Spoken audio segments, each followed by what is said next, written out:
Hello friends, welcome to again my YouTube channel VC Classes. Today I am going to teach you a very important topic of transformation of sentences. हम transformation of sentences जो कि 12th class का बहुत important topic है, इसका ही एक नया topic पढ़ेंगे, एक्टिव एंड पैसिव वॉइस। पिछली वीडियो में मैंने आपको इसके बारे में भी काफ़ी कुछ बताया था कि एक्टिव और पैसिव वॉइस क्या होती है, इनकी डेफिनेशंस क्या होती हैं, कितने टेंसेस की हम एक्टिव से पैसिव वॉइस बना सकते हैं, एक्टिव वॉइस में कितने टेंस होते हैं, पैसिव वॉइस में कितने टेंस होते हैं। आज हम पढ़ेंगे टेंस है past indefinite tense. Past indefinite tense का एक्टिव से पैसिव वॉइस बनाना। तो इसका अफर्मेटिव में जो रूल होगा, ऑब्जेक्ट एज अ सब्जेक्ट, यानी कि जो सेंटेंस में जो सब्जेक्ट गिवन होता है और जो ऑब्जेक्ट गिवन होता है, ऑब्जेक्ट को हम सब्जेक्ट के रूप में यूज़ करते हैं। फिर हम जो पास्ट इंडेफिनिट में जो हम हेल्पिंग वर्ब यूज़ करेंगे वो वॉज या वर यूज़ करेंगे। फिर वर्ब की थर्ड फॉर्म यूज़ करेंगे प्लस बाय यूज़ करेंगे। और जो हमारा सब्जेक्ट होता है वो हमारा एज एन ऑब्जेक्ट के रूप में आ जाता है। नेक्स्ट है affirm negative sentence. Negative sentence में भी कुछ नया नहीं होता, बस हम क्या करेंगे, बिल्कुल सेम अफर्मेटिव की तरह आते हैं, बस हम वॉज या वर यानी कि हेल्पिंग वर्ब के वन नोट को मेंशन कर देते हैं। फिर नेक्स्ट इंटेरोगेटिव सेंटेंस। इस इंटेरोगेटिव सेंटेंस दो प्रकार के होते हैं, first type and second type. First type यानी कि जो हेल्पिंग वर्ब से शुरू होते हैं, सेकंड टाइप जो क्वेश्चन वर्ड से शुरू होते हैं। तो फर्स्ट टाइप का क्या है, जैसे कि इसमें हम क्या करेंगे, हेल्पिंग वर्ब लगाएंगे वॉज या वर, फिर object as a subject plus verb की third form plus by plus subject as an object plus question mark. फिर नेक्स्ट हमारा सेकंड टाइप में हो जाएगा क्वेश्चन वर्ड प्लस वॉज या were plus object as a subject plus verb की third form plus by plus subject as an object question mark. अगर हमारा interrogative sentence उसमें नेगेटिव फॉर्म में है तो हमें क्या करना है, कुछ नया नहीं करना है, बल्कि हमें जो नोट हमारा जो गिवन होगा उसमें जो सेंटेंस में दिया गया होगा उसको हमें सब्जेक्ट के बाद पुट करना है। ठीक है स्टूडेंट्स, तो अब हम जितने भी हमारे रूल्स हैं वो सब हम एग्जाम्पल के थ्रू समझेंगे। फर्स्ट एग्जाम्पल है जैसे she wrote a beautiful poem. Past indefinite के एक्टिव वॉइस की जो पहचान होती है वो वर्ब से हमें फाइंड आउट कर सकते हैं कि जो वर्ब की अफर्मेटिव में हमेशा वर्ब की सेकेंड फॉर्म का यूज़ किया जाता है। तो हमें क्या करना है, सबसे पहले हमें सब्जेक्ट सर्च करना है, फिर हमें वर्ब को फाइंड आउट करना है, उसके बाद हमें ऑब्जेक्ट को फाइंड आउट करना है, जैसे कि मैंने एग्जांपल में दिखाया हुआ है।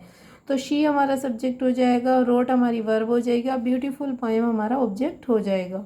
तो जब हम इसका एक्टिव से पैसिव वॉइस बनाएंगे तो सबसे पहले हम ऑब्जेक्ट को सब्जेक्ट बना लेंगे, ब्यूटीफुल पोएम। ठीक है, उसके बाद हम जो हेल्पिंग वर्ब है, जैसे कि हमारे इसमें दिया हुआ है वोज या वर, वोज आ जाएगा, पोएम सिंगल पोएम है तो इसलिए वोज आ जाएगा। फिर जो वर्ब होती है, मेन वर्ब जो है उसकी वर्ब की थर्ड फॉर्म गिवन है इसमें हम, तो वर्ब की थर्ड फॉर्म कर देंगे, रोट की थर्ड फॉर्म होती है रिटर्न।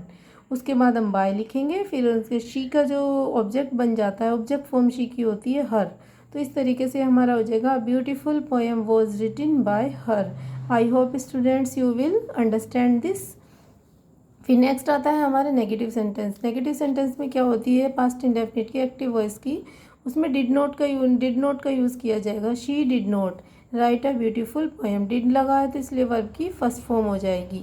लेकिन हमारा जब पैसिव बनेगा उसमें तो वर्ब की थर्ड फॉर्म यूज़ होगी। तो हम क्या करेंगे, सबसे पहले सब्जेक्ट ढूंढेंगे, फिर हेल्पिंग वर्ब, उसके बाद मेन वर्ब, उसके बाद ऑब्जेक्ट।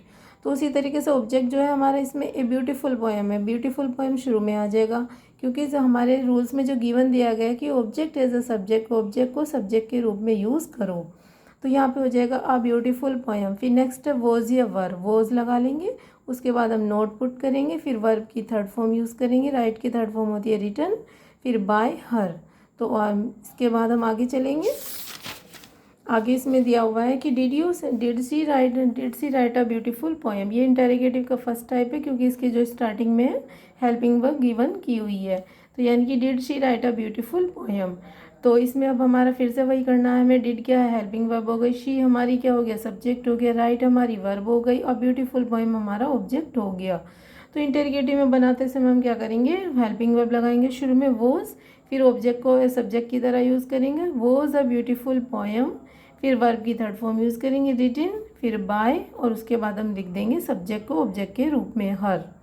एंड देन आता है हमारा इंटेरोगेटिव का सेकंड टाइप, जो हमारे सेंटेंसेस क्वेश्चन वर्ड से शुरू होते हैं। तो इसमें दिया हुआ है why did she write a beautiful poem. तो इसमें हम फाइंड आउट करेंगे, वाई हमारा क्वेश्चन वर्ड हो गया, डिड हमारी हेल्पिंग वर्ब हो गई, शी हमारा सब्जेक्ट हो गया, राइट हमारा वर्ब हो गई, और ब्यूटीफुल पोएम हमारा ऑब्जेक्ट हो गया।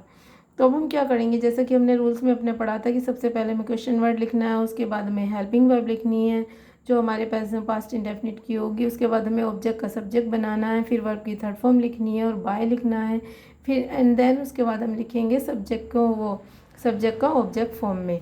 तो हमें सबसे पहले आ जाएगा वाई, वाई यानी कि क्वेश्चन वर्ड जो है अपनी जगह पर रहेगा, ऐसा कैसे ही आ जाएगा। उसके बाद हम हेल्पिंग वर्ब लगाएंगे वॉय वॉज, फिर ऑब्जेक्ट को सब्जेक्ट की तरह यूज़ करेंगे। आ ब्यूटीफुल पोएम, राइट की थर्ड फॉर्म लिखेंगे रिटन, फिर बाय लगाएंगे। उसके बाद हम सब्जेक्ट को ऑब्जेक्ट की तरह रखेंगे हर। I hope students you will understand it very clearly and you will enjoy it and like it. If you like this video, don't forget to subscribe this channel. Thank you very much.